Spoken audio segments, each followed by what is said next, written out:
બોલો મસ્તાણી મેલડી માધની જય, ભોળાનાથની જય.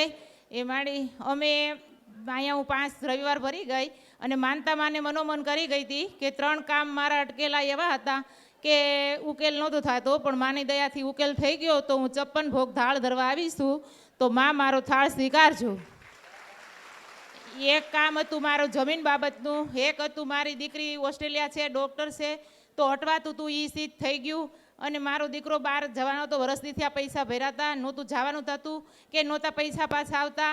તો માનો થાળ મેં તૈયાર ચાલુ કર્યો બનાવવાનો, ત્યાં મારા છોકરાનું રિજેક્ટ પૈસા પાછા આવા નક્કી થઈ ગયું. બોલો મસ્તાણી મેલડી માત.